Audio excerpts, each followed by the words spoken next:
Give me chance. Anochikwe n'ụzọ. Ikuchikwe m ụzọ na aga m aja amụkwa gị gbuo. Hello guys, you are welcome to my YouTube channel. In today's video, we are going to be sewing two-piece. I'm going to be using 2.5 yards of fabric. I'm cutting out the important line, the chest line, the waist line, and the hip with the full length. I'm drawing it out. So that full length, I'm going to be adding 1 inch for folding allowance. I want to arrange the clothes. You know, it's a stretching material, so I'm using pin to hold the clothes. In my shoulder measurement, I'm going to be adding 1/2 inch. Then my bust measurement, I'm going to be adding 2 inches to my measurement. Even to the full length, I'm going to be adding 2 inches. In my armhole, I'm going to be taking 9 inch because I'm in a larger side. So my neck depth is 3 inches. My neck depth is 1 inch. Then the wideness is 3 inches. Now I'm curving it because I don't want it to be straight, so it's a curved shirt. I'm cutting it out. Cutting the armhole out. Then I'm cutting the neck out. Cutting the neck out. I'm going to use the back to cut the front. You know, I told you that is a shirt. I'm going to cut the button allowance separate from the shirt.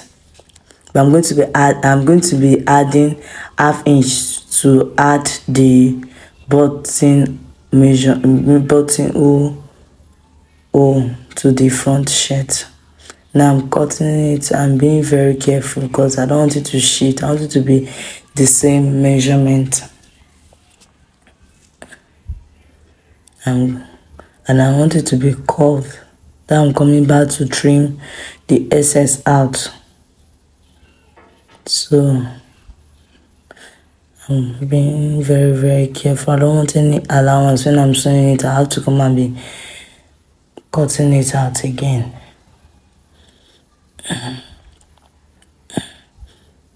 I'm trimming the edges out. The excess edges out. So this is the half that I left for to join the button rope to the shirt. So I'm moving. So that is it. I'm going to use the back wide neck to cut the front, but the depth is going to be 5 inches. It's a V-neck. So I'm going to be using a ruler. Don't use freehand for V-neck. You have to use your curved ruler for it.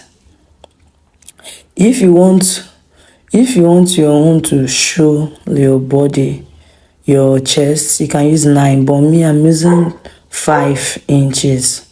I'm cutting the excess out. I'm going to the sleeve. I'm taking my full length. I'm going to take 6 inches. Then my measurement, and add 1.5 inches to it. Allowance. Then the down is going to be free. I'm going to be adding my elastic to it. It's elastic sleeve. So I'm done with the sleeve. Now is the button rope. The button rope, this is 1.5 inches. I'm pinning it so that it will not sheet. I told you that it's a stretching material. So I'm being very careful. I don't want any excess allowance. So I'm going to use the back to know the length that I want. I cannot use the front because it's a V-neck, so it's short. And you know that this button rope is going to be longer than and going to be long and reach my neck. Now I've already cut five allowance, five for the depth neck. So this rope now will go up from that v-neck, reach my neck.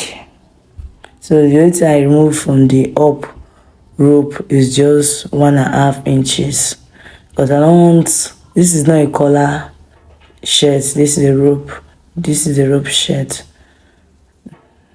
So this is for the tie, the neck tie. So I'm drawing the line out. I'm going to be using 4 inches for the wide. Then for the length, I'm going to be using 39 inches. The reason I'm using 39 inches, I want the bow to be very, very big, because I like my bow very big. I'm cutting it out. So I'm being very careful that I'm holding the material so it will not shift. Cutting it out. So I'm cutting the band for the trouser. This band trouser, cutting it out. That band trouser I used 2.5 inches for folding. 2.5. If you open it, it's 5 inches for wide. Then for the length, I use 40 inches. Then this is for the trouser. I draw the line, then I move 1 inch for the band allowance, then the hip, then this is hip, the flap, and this is the nail. So I am going to use the hip measurement for the waist, then the hip for the hip. I'm going to use the hip measurement. I'm going to take it down to the hip. Now this is my flap measurement. I'm going to be using it, then add 1/2 inch to all the allowance, because this is a stretching material. But if it's an Ankara material, it's going to be 1 inch. So I'm checking the middle so that I will not make mistake, but this is a trouser. Any mistake, it will affect how the thing will go and how I'm going to sew it. So I want to know the middle. I'm going to add 1/2 inch to all the measurement, because this is a stretching material. And I'm going to take it to the down to add 1/2 inch, the way I take and do the knee. I don't want it to be tight. It's like a palazzo, but not a too free palazzo, just fitted palazzo, but the down will be free. So I'm using the cover to take my knee measure, so that the knee will be curved well. So I'm done with that. Then now I'm taking the waist measurement. I'm going to add 1.5 inches allowance, because I'm going to be putting a band to the waist. I added 1/2 inch because the back side of the trouser have more allowance than the front. So instead of me to add 2 inches to the back, I'll add 1.5, then the half I'll take it to the front, so that if I'm wearing the trouser, there will not be allowance, too much allowance in the flap side, that if you're walking it won't be blowing. Now I removed 1 inch. Then I added it up here, that the chalk is. I added it up here so that it will have a nice shape, made that V shape. So I want to cut it out. I'm very careful, because it's a stretching material. If you've watched this video up to this point, you are the real MVP. Thank you so much for watching. And if you found this video helpful, please do not forget to like, share, and comment in the comment section. I'll see you in my next video. Bye for now.